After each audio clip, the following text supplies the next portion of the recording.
Good afternoon or morning, depending on where you are in the United States of America. My name is Daryl Wilson, and I serve as the DE&I Director for the ABA Young Lawyers Division. And today we are kicking off one of our programs of a four-part series, and I do want to thank our Chair, Troy Portis, for the opportunity to serve.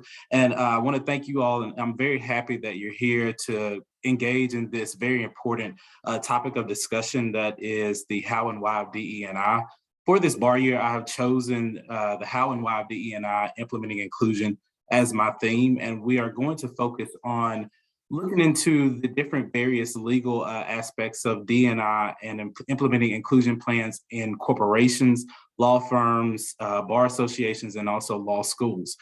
Based off of this four-part series, today we have the how and why of DE&I implementing an inclusion plan in law firms. We do have follow-up programs, the next being implementing inclusion plan in corporations, which will be February the 9th, 2022 at 1 p.m. Eastern. We'll follow that up with an implementing an inclusion plan in law schools on April the 20th of 2022 at 1 p.m. Eastern. And we'll round out this series with our last implementing inclusion plan in bar associations on June 1st of 2022 at 1 p.m. Eastern. At this time, I do want to pass this over to Mohammed Pathan, who is one of the DE&I members at large who will be moderating today's panel. Mohammed, off to you to introduce yourself and today's panelists. Thank you so much for being here. Thanks, Daryl. My name is Mohammed Pathan. I'm a senior associate at Davis Wright Tremaine in our New York office. Today's panel is focused on implementing inclusion plans in law firms. While it's undoubtedly important that the legal profession continue to attract diverse attorneys, it's equally important that those attorneys feel that they're welcomed, valued, and have the ability to climb the ranks at their respective law firms. Now, before we begin, we have some time reserved for Q&A at the end of the program and ask that you submit any questions through the Q&A function in Zoom. Now, I'd like to go ahead and ask each of our panelists to introduce themselves. McKinley? Good afternoon, morning, and everything in between to all of you today. I am Nikimberly Davis Primer, a shareholder at Baker Donaldson. I've been with the firm over 12 years now, and my practice primarily involves labor and employment. As a member of the firm, I wear a lot of hats as it surrounds diversity, equity, and inclusion, and the firm's commitment to ensuring we create not only a more diverse and inclusive firm, but a diverse and inclusive legal profession. So I'm excited to have this conversation with all of you today. Thank you, Nikimberly. Jennifer?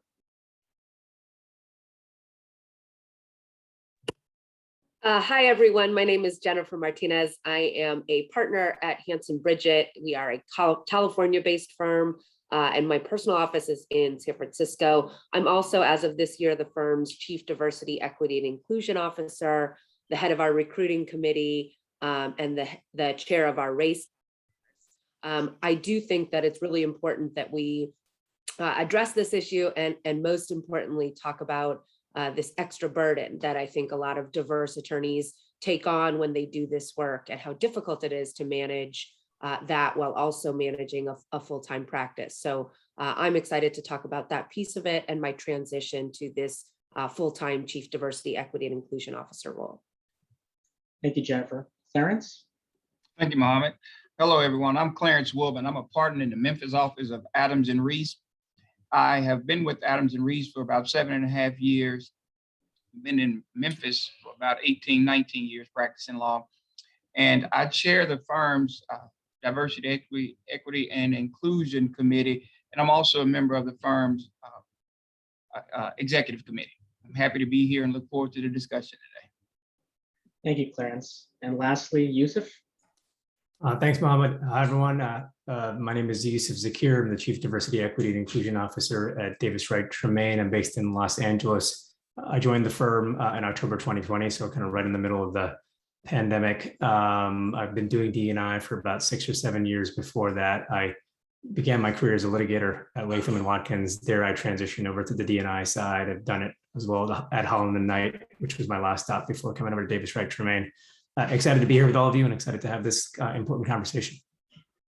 Thanks, Yusuf. Yep, I'm equally as excited as you all to discuss today's pressing issues, and I just want to applaud every one of you for the efforts you're taking in the DE&I space to make the next generation of attorneys feel even more welcome than us and our predecessors. So to kick things off, could each of you briefly discuss where each of your law firms are in terms of implementing a DE&I plan? Clarence? We are, and I think I'll couch it and say that we are proud of where we are.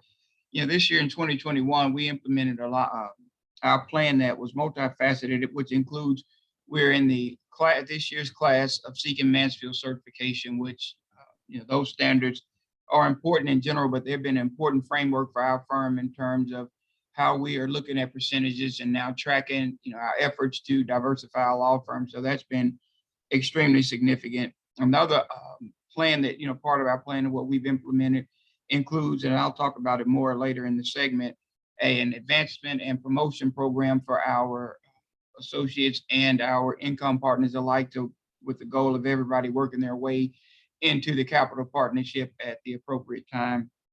And so we have some other significant things that we're doing to increase diversity and inclusion in our law firm, as well as outside of our law firm, with some of the street law programs that we got involved in this year and some other pipeline programs. So again, we have a multifaceted program and a plan that we have implemented in 2021 that's showing and paying great dividends thus far. Wow, that's great. Jennifer? Yeah, we developed a strategic plan for DEI work, as well as racial justice and equity work last year. That plan has kind of 5 big pillars: internal work within the legal community and the professional community, private sector partnerships or client partnerships, re-examining our pro bono and volunteer work, and then partnerships with law schools. And so as we developed that plan last year, of course, we're in different stages in each of those pillars. The bulk of our work, I think, since the plan was developed has been on the internal side. And that's sort of being philosophically driven by me. I think it's important that we have our own house in order before we kind of go out into the larger community to preach about this work. We also are part of the Mansfield certification process and achieved certification 4.0 plus last year, and will continue participating going forward. The last thing I'll mention is this year we are on the 3-year cycle of redeveloping our firm's larger firm-wide strategic plan. And for the first time, DEI work will be a key part of that overall firm strategic plan as well, which I think is really important for prioritizing this work and conveying the value judgment that we place on it. Thank you. No, I definitely agree with the philosophy of looking inwards before you try to address the world around you. Yusuf? Yeah, so we launched our DE&I strategic plan in March of this year. Like I mentioned, I joined the firm in October of last year. We began by doing a SWOT analysis. So we looked at our strengths and weaknesses internally. We looked at opportunities and threats externally, and used that SWOT analysis to guide the development of our plan. I like that Jennifer mentioned pillars. We have our own. We have 4 pillars that are the DE&I strategic plan is based around its community growth, education, and engagement. So community is how do you foster that sense of an inclusive culture.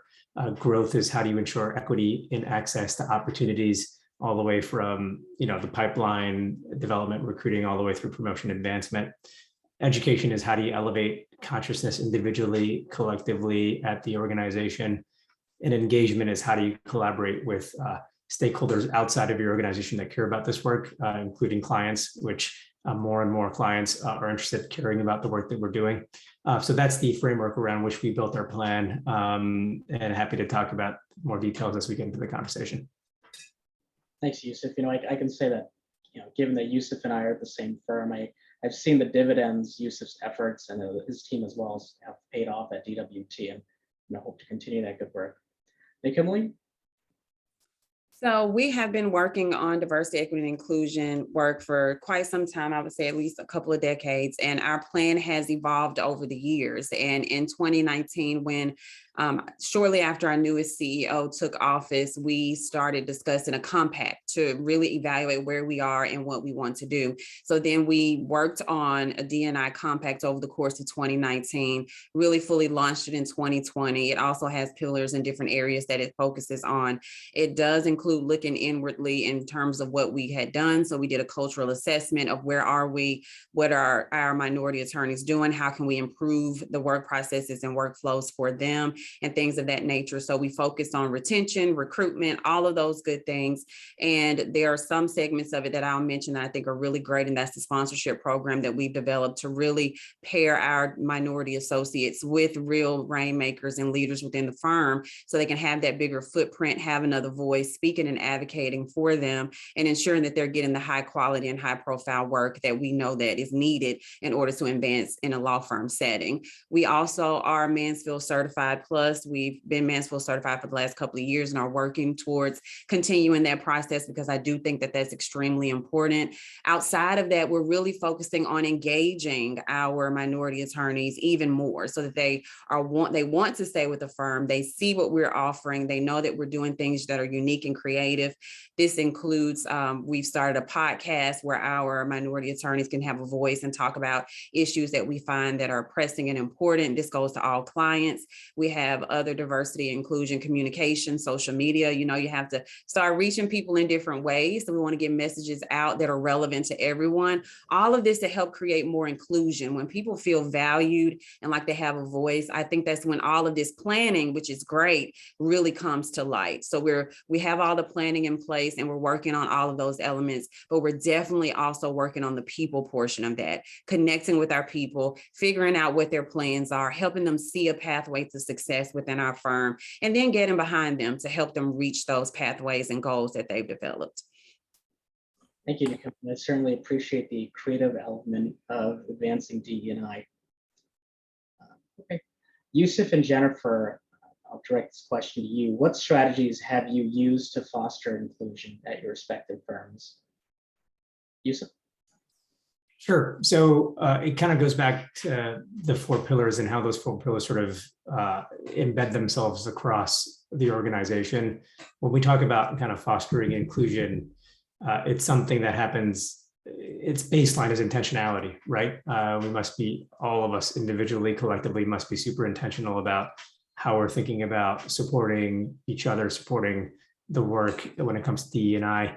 I'll give some examples along the pillars of what we're doing that, you know, speak to building that inclusive culture. So in the community pillar, that's really focused on how do you continue to foster that sense of an inclusive culture. We have our firm-wide affinity groups.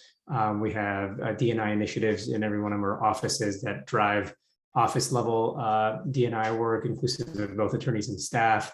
We had launched staff employee resource groups last year to, again, build community amongst the staff population as well, a population that oftentimes is, you know, left out of the DE&I conversation at law firms. On the growth side, so I will say before I continue, all 4 of these pillars help build an inclusive culture, right? So on the growth side, how do you ensure equity and access to opportunities? For us, it begins at the pipeline. But how do we strengthen the pipeline efforts? We have a pre-law fellowship program that helps folks get access to LSAT courses and mentors and learn about the legal profession as a potential pathway for them, all the way through our collaboration with our recruiting team, which we work closely with to ensure that we are meeting our objectives. We are Mansfield Certified Plus as well. So we use that framework to guide the work that we're doing. And sponsorship is a big component of what we do as well. So we launched a firm-wide pilot sponsorship program at the top of 2021. And again, pairing associates with partners at the firm who are, the senior successful partners to help advocate for, nurture, champion those folks along the way. And even in the, we're just finishing up the year of this pilot, and we see the dividends of that. We see the folks who are continuing to find their path forward, who are navigating challenging situations, who are having guidance that they may not have otherwise had, and sticking around, right? Because of that person who's in their corner.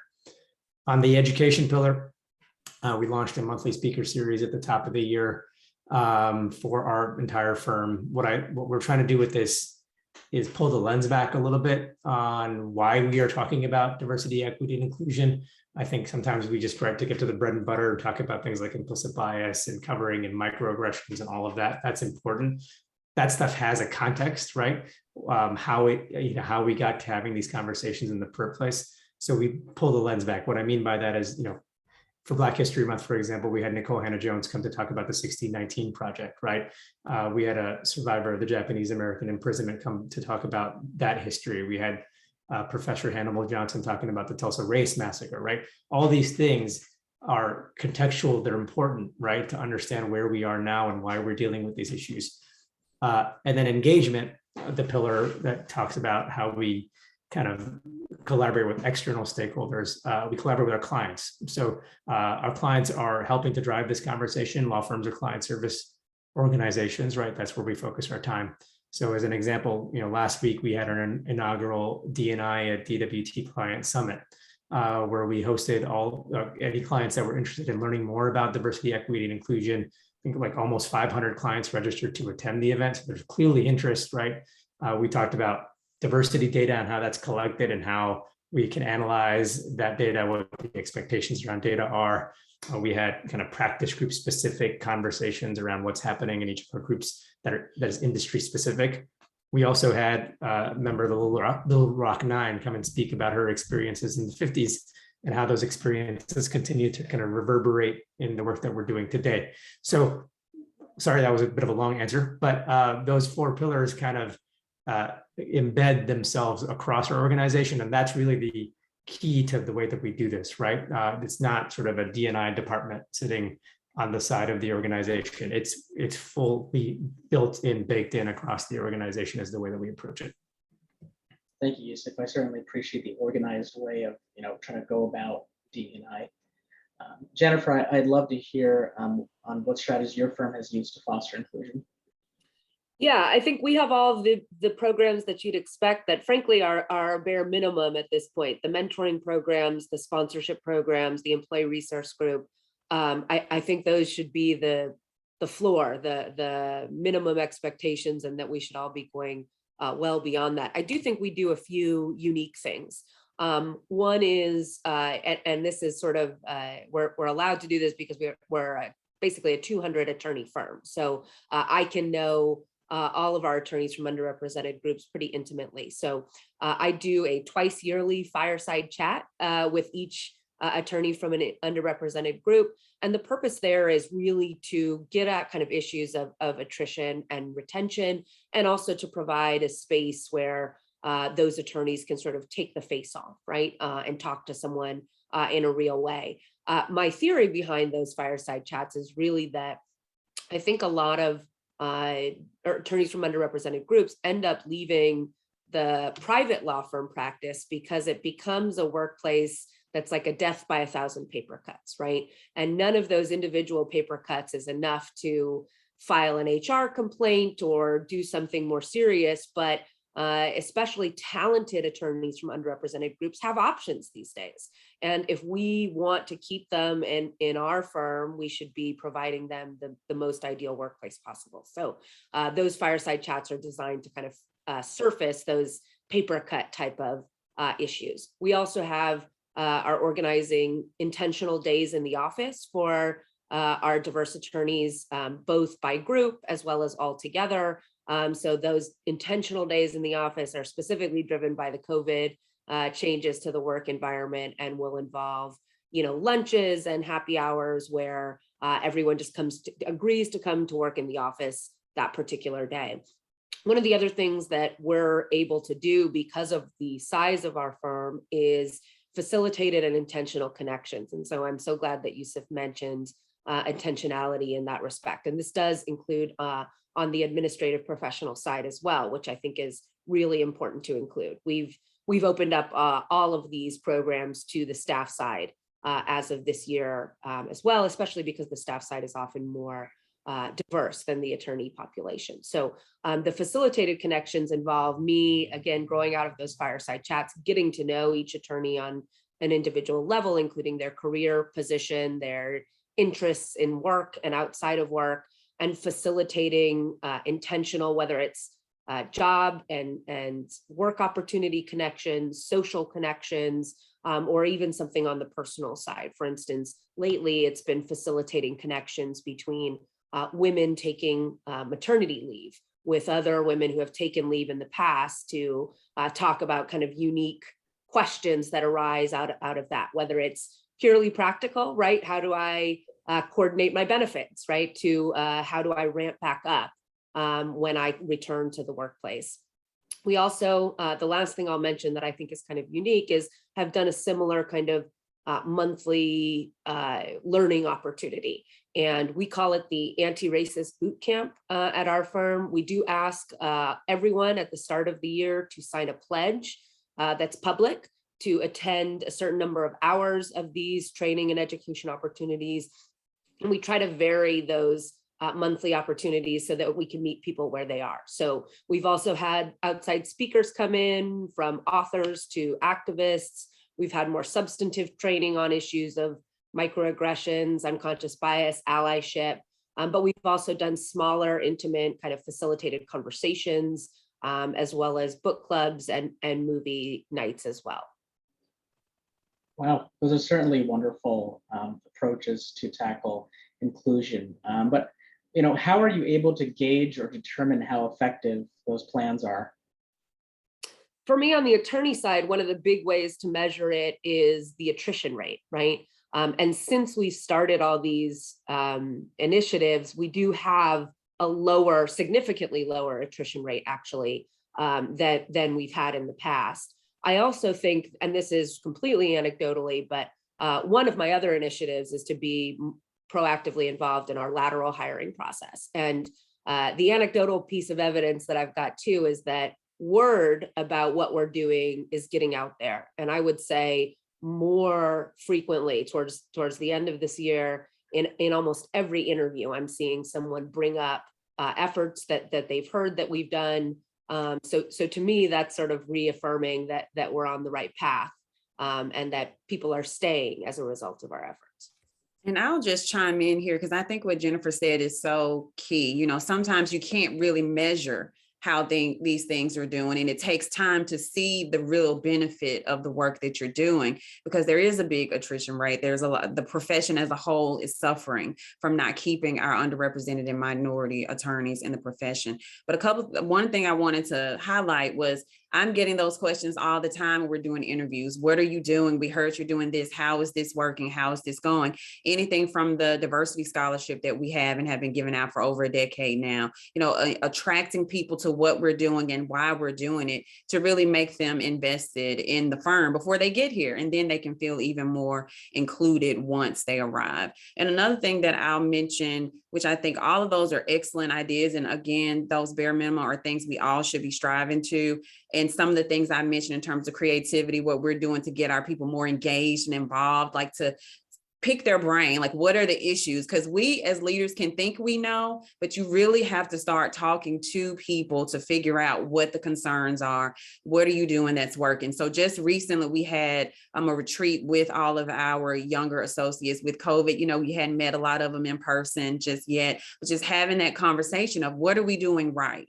Evaluate us. What are we missing? What do we need to focus on? I think something as basic as that is so instrumental in the work we're trying to do. We have to listen to our people. We think we know because we've been doing it, but let's listen to them and then let's adjust as best we can based on what they're telling us. And, we also do things like the LCLD Scholars Program. So I think joining with other organizations like that help create the pipelines, help connect your work with client work, and then everyone can see what's going on. A lot of creative programming we're doing, and I know we are limited for time, but I just wanted to piggyback off that because I think it's so important.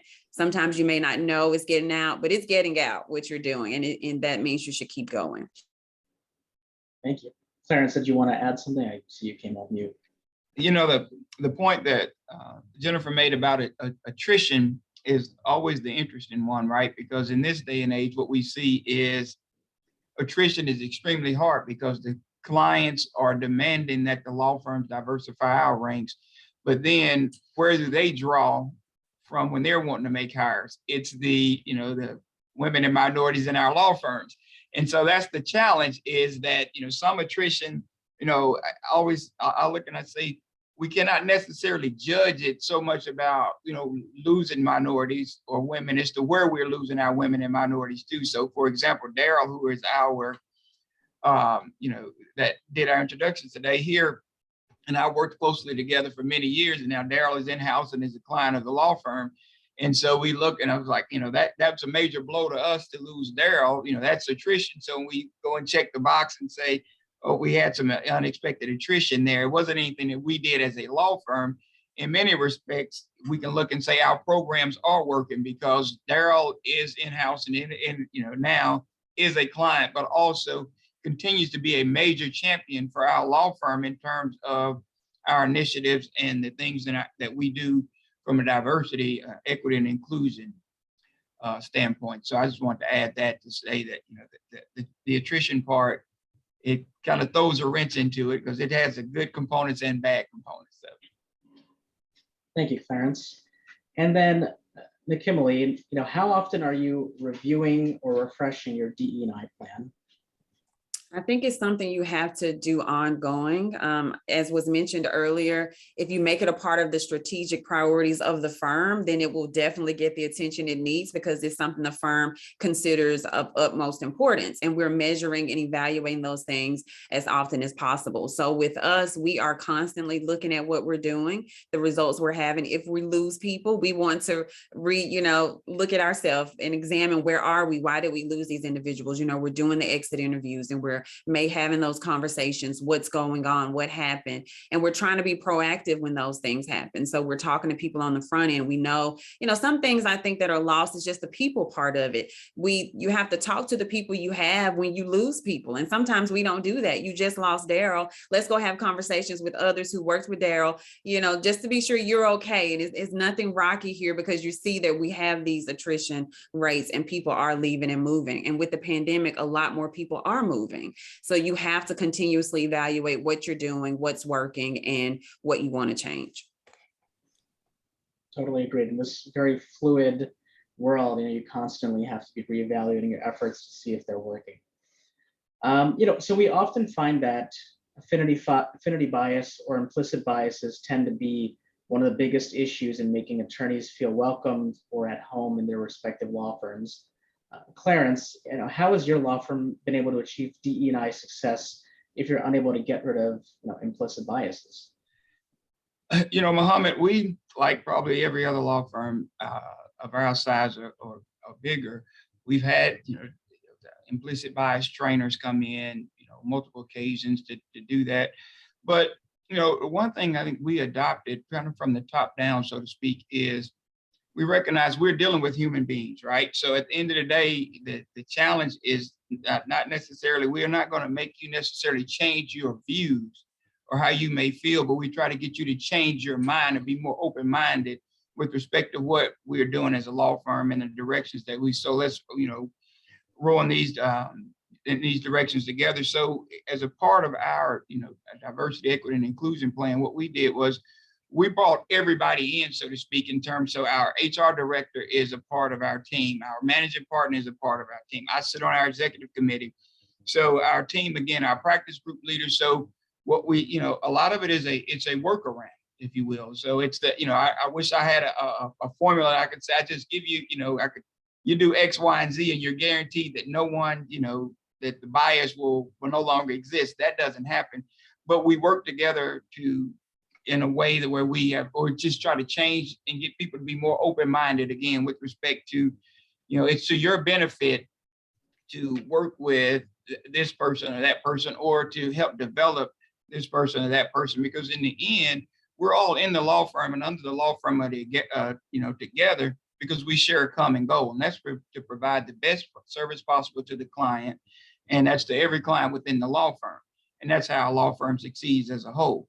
So again, it's the candid conversations about why this is important, what role every one of us plays, that it's, it's not, the managing partner's obligation to try to move us forward. It's not the diversity chair's, obligation to move it forward, but it's everybody. So again, that's why we have brought in our HR director as part of what we do. Our office managers in each respective office is a part of this process, so that we can go and we know, get a real feel for who our individuals are in the law firm. So, and how everybody can, play. Because some people, Muhammad, have certain views that we just are not going to change.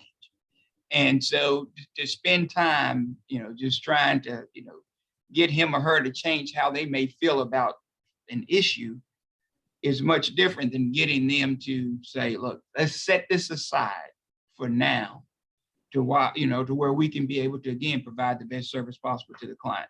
And, in terms on a day-to-day basis, what does that involve? We do what I call our diversity road shows.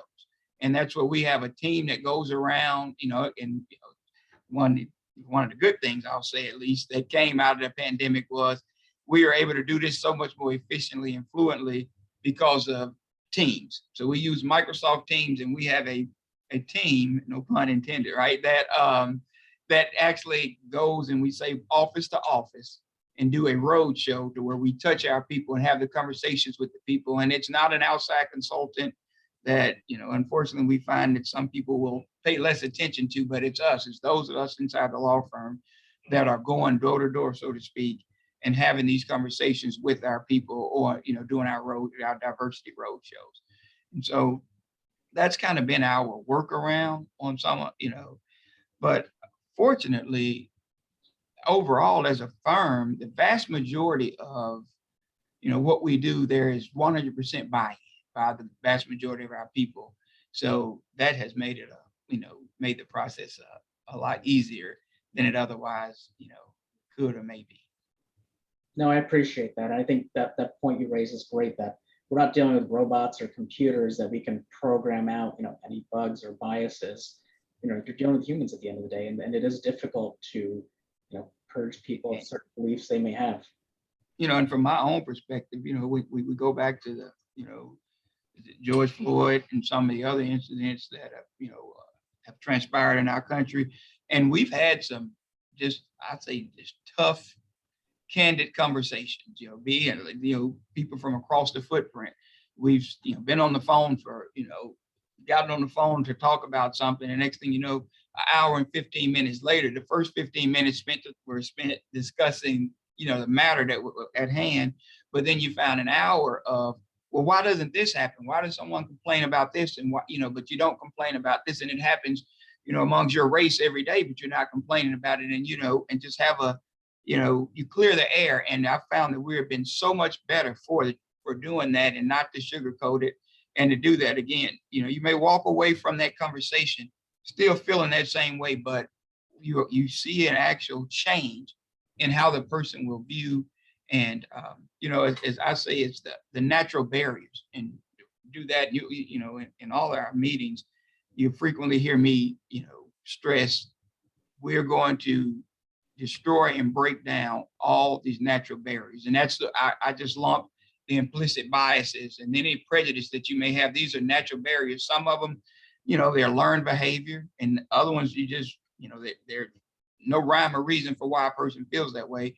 But I challenge everybody in our law firm staff, all the way up to our leadership team, to let's keep trying to attack and cut the legs out from these natural barriers that will keep us from, working together harmoniously. So those are some of the things that we do. And again, it works. At least it has worked in our law firm, I'll say that. Thank you, Clarence. So I'm going to open this question up to the entire group. In terms of the legal industry as a whole, what are the current and pressing issues in terms of DE&I? And I see Jennifer nodding her head. So Jennifer, you want to take that question on? Yeah, sure. So for me, I think there's a couple, three big things that I guess are seen most pressing. And one is the effect that COVID and the pandemic has had on law firm practice. I think, the great resignation is not something that law firms have been immune from. And I think the emerging research shows, especially the impacts in a negative way that remote work has had on women attorneys, especially. And I think as we all know that anything that negatively affects women generally affects women of color in particular more severely. So I myself am not immune from that, right? I switched my own role and left my full-time litigation practice for the role that I'm in now in the pandemic. And I think, the pandemic caused a lot of people like me to re-examine, what am I doing with my time? What am I doing with my talent? And am I best serving my own individual purpose? And if law firms aren't prepared to support people in making those transitions with more creative changes to the way that we work on a day-to-day basis, we're going to lose those people, right? And I think that's got to examine some really kind of fundamental things law firms have relied on. The billable hour itself, right? Even something like, I would love to push my firm to try a 4-day work week and see if we can make something like that work or pilot that type of program. But I think firms have got to address the way that the pandemic has affected work on a day-to-day basis because of that disparate effect it has on underrepresented groups.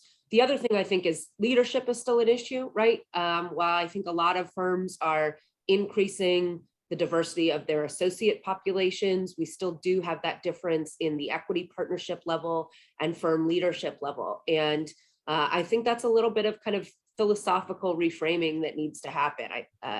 The Ruth Bader Ginsburg quote that's really famous, when she was asked how many women on the Supreme Court will be enough, and she said, when there are 9. And I think law firms have to start thinking about that in their leadership, in terms of women, in terms of people of color, LGBTQ, people with disabilities. That's got to be more intentional, that we place people from underrepresented groups in those leadership positions. And then the last thing I'll mention, which I think is the most difficult, is addressing that pipeline piece. And what makes the pipeline issue and diverse students coming to law school so difficult to address is, where do you start, right? Starting at the law school level seems too late, frankly. So do we target colleges? And if we're talking about diversity in colleges, we necessarily have to talk about high school students, right? And so I think solving for that problem is the long-term most pressing issue that the legal profession will face, especially on the private practice side. The Gen Z folks that are coming into the workplace, these issues are at the forefront of their mind, and they're driving, I think, a lot of change from law firms. It's not enough anymore to kind of talk the talk. We're held accountable. Our feet are held to the fire. What are you actually doing that's making an actual change, and how are we measuring that? And so I think that each generation that comes after that is only going to become more demanding in that respect, and we better figure out an answer for them. Muhammad, I'd like to chime in on that as well. It's, as Jennifer mentioned, the pipeline issue. At its very essence, I think we are so late to the party. But because this is not I look back to 20 years ago when I started practicing law, and even further, we are now addressing an issue that didn't arise 10, 15, 20, or 30 years ago. This is all still a product of the original vestiges of the past discrimination, right? That we're trying to address here today in 2021. And so you look and say, we're all fighting over the same talent.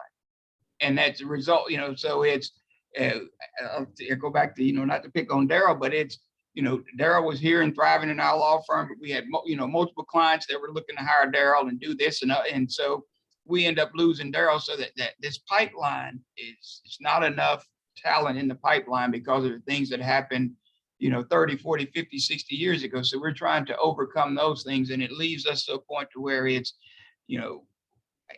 everyone that I work with that you want to hire, and I want to hire all the women and minorities from your law firm. And so we're doing this, but we're so late to the party to try to get started, to where it's a challenge. You just look at, I look at, my firm alone this year, when we started, and I'll go back, let's say 18 months, when you started as this, I'll say, really started to amp up, in the last year since COVID. It's really, you know, it's always been a focus on diversity, equity, and inclusion, but I at least in my personal opinion, this is really amped up in the last, you know, almost 2 years. And so we've watched, you know, we've had a minority female, one of our capital partners in our law firm that was recruited away to become a general counsel of a bank. And so, I mean, we're just looking at doing that. And it's a lot, you know, with all the programs that we have in place, it's extremely difficult to, you know, I'll use the word replace, you know, when we lost her, it's much harder to replace a capital partner, even a diverse associate at this point, because again, that pipeline, when we look out there, it's great talent in it, but the demand is far greater than the talent that we have out there. So I think you go back and say, I mean, Jennifer made a lot of great points. You go back and had a conversation with somebody recently about the role that LSAT plays in this that's been overlooked. The role that, you know, last week, I think the ABA said, okay, now you can start using the GRE and, you know, as well as, or accepting the GRE, but you go back and you look at the industries that are, you know, that have traditionally accepted the GRE, some of the same biases that have been, you know, placed on the LSAT exist with the GRE.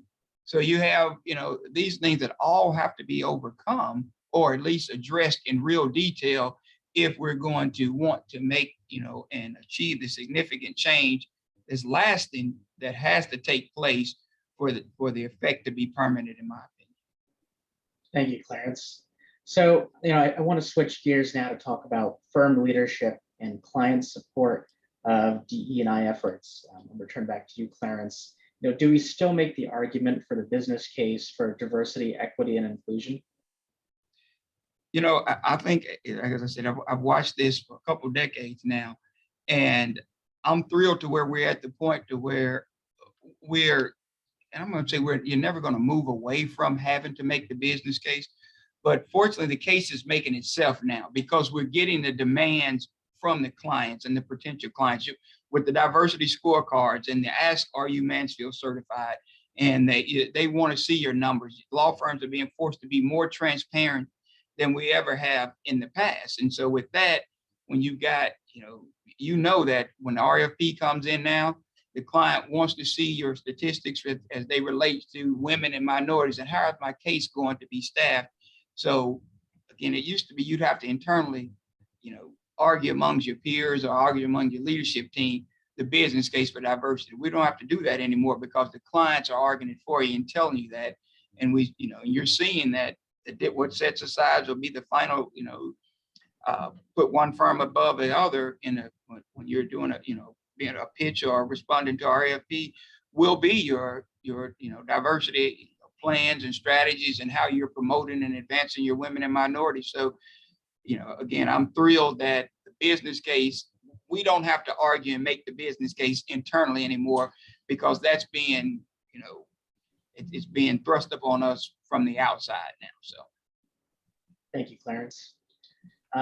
Clarence and Jennifer, I guess with Jennifer now mostly, because Clarence, you did answer this point. Have your clients been supportive of your firm's DE&I plan?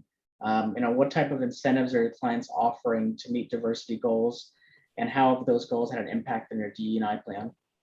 Yeah, and before I answer that, I think Nikimali was coming off mute. Did you want to add something? Oh, sorry, Nikimali. Yeah, I was just going to add that what Clarence said is so true. We will never get away from the business case, but we're so grateful that the business case is being easily made. McKinsey and Company, a lot of studies are coming out showing why this is so important. Clients value it. But the thing I was going to add is that not only are clients asking you who are staffing their cases, now they're asking, show me the numbers so that I know you're not just telling me that this person's staffed, but who's billing the hours. And I want to see what those hours look like for each member. So if you tell me that Kimley's working on my files, but then she's only billed 2 hours this month and someone else, a white male has billed 100 hours this month, what's going on here? Why do we have that disparity? So clients are even getting that detailed in what we're doing. And even recently in an interaction from a client we received, they're asking real scenarios, almost in law school again. If you have this issue in your workplace with a associate, what will you do? If they feel like they've been mistreated for some reason based on a protected trait. So, clients are really getting savvy and sophisticated in requiring firms to think very strategically and clearly about why this is important and what you're doing to make that lasting change. And I think I'm just piggybacking off of that. I think that was going to be a lot of my answer too, right? Clients have evolved from simply asking the questions to saying, okay, now show me. And it's not just monthly hours reporting and kind of figuring out the percentages of people that are working on matters. It's also those substantive questions. And I've seen the hypotheticals that Kimberly is referring to, but a lot of employers in California, especially the public employers, are asking about programs, about initiatives, and we do well. So I'm always happy to fill out those diversity scorecards, but I can imagine that if you're a firm that hasn't implemented a lot of those things, that's got to be a humbling exercise to fill out the checklist and say, nope, we're not doing this. We're not doing this. Oh, not doing that either. And probably an embarrassing thing to have a conversation with a client, especially an existing client who's now implemented one of those scorecards. And now you have, for this institutional client of the firm, are not going to get new work, right? The work that should be easy and automatic to expand, you're being locked out of that. And I think that really helps to drive not just the numbers of people who are working on matters, but actually institutional initiatives at the firms themselves. Thank you, Jennifer.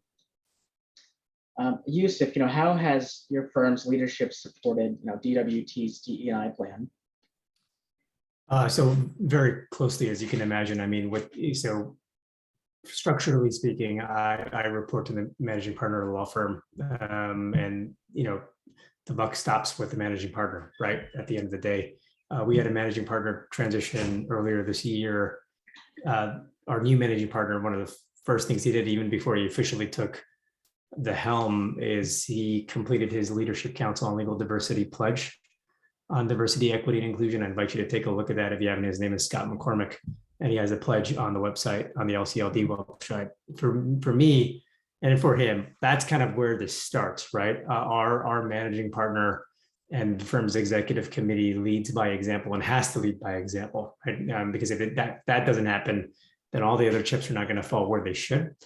So what I mean by that is not only his personal pledge, he actively participates in our firm-wide diversity council. He's a sponsor in our sponsorship program, right? So he's leading by example in all these sorts of ways. Similarly, our executive committee was closely involved. So I participated as a standing member on XCOM, and they were involved all the way, right? When it came to the initial SWOT analysis that I mentioned, where we collected all the information that we could from people across the firm, downloaded information. And in that information download process, right, you hear a lot of different issues and challenges come up, but you can thematically break it down, right? Oftentimes there's 3 or 4 themes that are consistent across all the information that you're hearing from folks. So they were involved in that process of distilling information, ultimately putting the plan together, ultimately signing onto the plan, right? Because if the executive committee and the managing partner do not sign on to the plan, then what's the plan, right? So that was critical. And I think for me, I've seen that continue to play out. The level of kind of flagging, to me, like success in this often means that I'm not the one that needs to flag things anymore, right? If I have a managing partner and executive committee folks who are throwing up DE&I considerations independently of me, like that's success, right? Like working myself out of a job is success. And I think that, that's where we ultimately want to be with this. And I think we're getting there. It's a work in progress, but we're getting there. Thank you, Yusuf. I definitely appreciate that, the tone starts at the top, and if your leadership is not supporting your efforts, it's just not going to work. Hey, Kimberly? Yeah, I was just going to add, it definitely starts at the top for us, and it has to trickle down, just like Yusuf said. And one of the things we're doing too, as part of the compact I mentioned earlier, is we're putting our money where our mouth. We're not just saying it's important, but we're expecting, that's part of the evaluation metrics of our leaders in the firm. So when we're evaluating you, we want to know, what are you doing? Who are you helping? Show us the results of your efforts. This is part of what we will be looking at in terms of your performance for the year. year when we're making compensation decisions. And, you know, when you start putting things in that perspective, it really helps with drive it forward even further and helps people realize that this really is important. It's important from our clients, it's important from our leadership. And you know what? It's actually important for me once I think more about it, why it's important, and who I work with on a daily basis. I think Kimberly's point is a great one too. And I would expand that to, it's not just management committee or executive committee attorneys, it's anyone in the partnership, frankly. And this year, we've also added that as part of our review process. Every single partner, whether equity or non-equity, has to answer both what have you done in the area of DEI this year, including mentoring, training, anything like sponsorship. But we also ask about something that doesn't seem on the surface DEI related, but we ask about credit sharing. What have you shared with younger attorneys? Because I think there's also a ton of research that supports the notion that women and people of color share more with others and get shared with less. And if we're talking about attrition, it's not just those death by 1,000 paper cuts working environments, it's those structural pieces that create that glass ceiling, right? And so just by creating the question in our evaluation process has spurred a lot of changed behavior. I think in this one area, maybe shame is an effective tool. No, I agree 100%. It's definitely something all leaders, and by leader, that does mean any shareholder partner, whether you're in one of those ranks. And I like to say inclusion starts with I. We all have a role to play. And if you're saying the word inclusion, look at yourself, because you have some role to play in ensuring we get to where we're trying to go. Thank you to Kimberly. And I'll just note for our audience, we have about 9 minutes left. So if you do have questions, please use the Q&A box. Otherwise, we will continue through the rest of our agenda. So, you know, lastly, I'd like to turn to the why of DE&I. I mean, you know, for me personally, you know, having a diverse attorney base is important because diverse views lead to the best results for our clients. And that's been statistically shown. But I would love to hear from our panelists on, you know, what is the why, and, you know, how are you able to, you know, face the challenges in retaining diverse attorneys?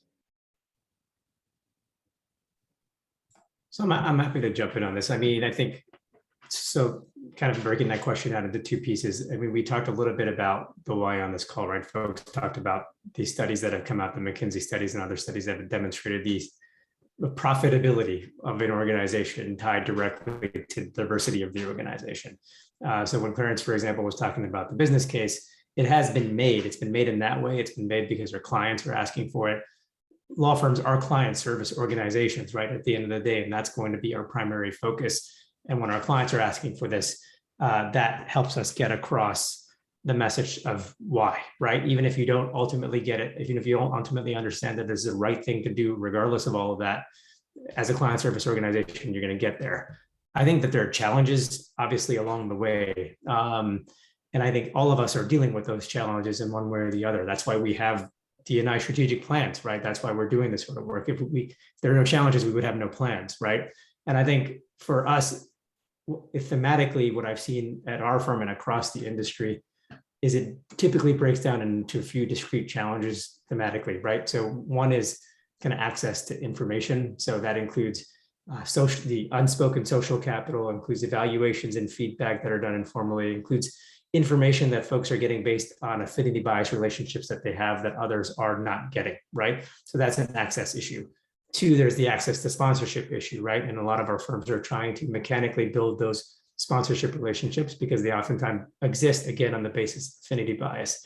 And so we're disrupting that by creating a formal sponsorship program at all of our firms, right? That's what we're doing to disrupt that access issue. Access to opportunities is another one, right?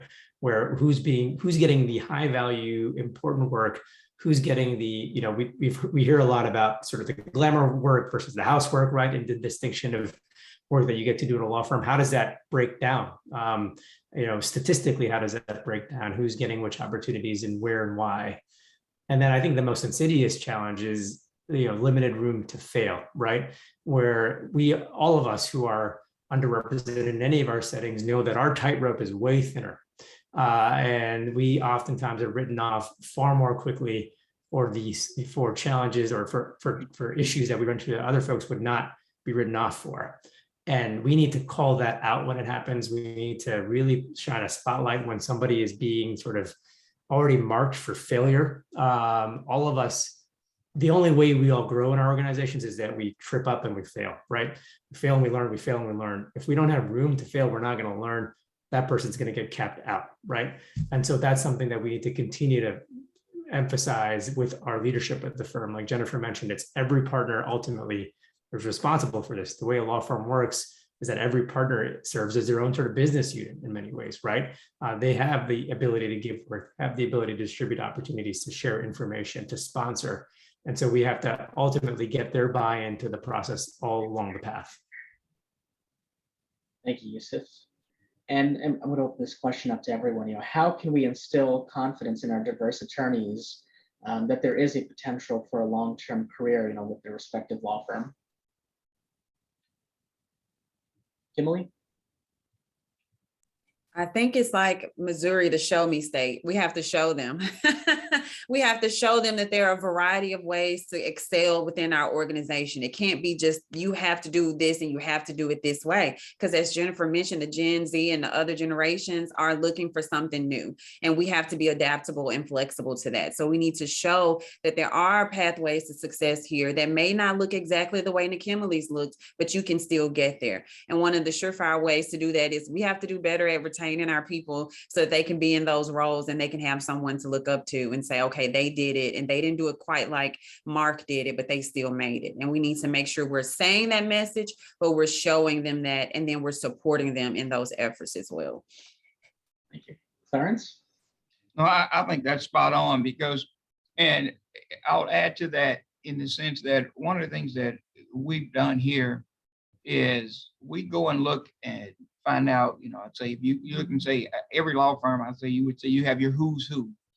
And so we target the who's who in the law firm and help them understand that you've got to reach back. And if we're going to, show that this opportunity is real, it's incumbent on you to help us do this by creating the opportunities, not just to say, oh yeah, I'm supportive. No, you go back and through this internal pipeline program that we created where we partner, we take an associate, a income partner, and a capital partner. And we put them together. And so it's like, excuse me, you got the capital partner at the top that's there to help and support, at each level. And then it goes back and forth to, up and down that chain, so to speak, so that we say, we are going to show you. So it puts it makes everybody have skin in the game, so to speak. So it's even at the associate level, say, you can do this and we're going to help you be successful. And we are, putting people out of your who's who category at the, responsible. And it doesn't have to necessarily be, you can have a transactional capital partner, in this chain with, litigators. And so that's how we do it. I think, is we bring the team together and say, everybody is responsible for the success.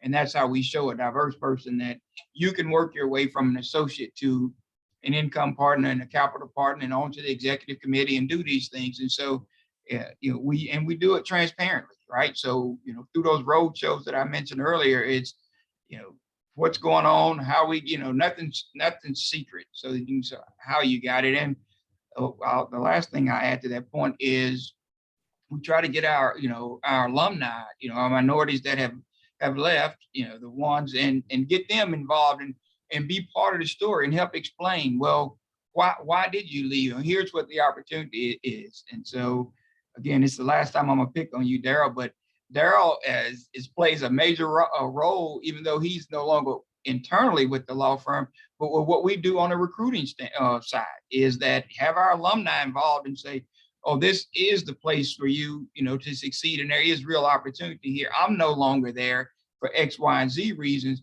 but I'm very closely tied to the law firm and do this to help recruit and do it. And so it goes back, I think, is show me, like she said. Thank you, Clarence. Yusuf, Jennifer, any last words before we wrap this up? Yeah, I'll share one more thing. I think that to instill confidence, we've also got to reward attorneys that are engaged in this work. When I speak on panels on this topic, I talk a lot about the second shift that I think a lot of attorneys from underrepresented groups do. And a lot of us still unfortunately feel that on the practice side, we've got to work twice as hard for the same amount of success. But then when you're done with your billable hours, if you care about DEI at your firm, you've got to do a second shift of DEI unbillable work. And a really easy change that we can make to instill confidence is to give billable credit for that work or to compensate for that work in some other way. So that can get at that second shift issue as well and bring in other people to participate. And I think Yusuf made a really good point that the other way to instill confidence is to make sure allies are doing this work just as much as we all are, right? That when someone on the executive committee makes a really microaggressive or outright aggressive statement, that it's not always the chief diversity officer that's correcting them, or it's not always the one diverse equity partner in the room that's correcting them. It's the ally in the room that's stepping up to do that. And the more people that we have correcting those things or being proactive about creating opportunities, and not just the Latina partner reaching down to the Latina associate for the sponsorship, I think that's the way that we're instilling confidence in that newest generation that's demanding more from us. Thank you, Jennifer. Unfortunately, our time has run up, but I do want to thank each of our panelists, Kimberly, Jennifer, Clarence, and Yusuf, for your time today. You've really helped shed light on a very important issue, and we truly appreciate your contributions both to this panel and to the legal industry as a whole. As Daryl mentioned, this is a 4-part series, so our next panel will be in February, and we ask their audience to tune into that if they have time. Thank you very much, and everyone have a great day. Thank you. Take care.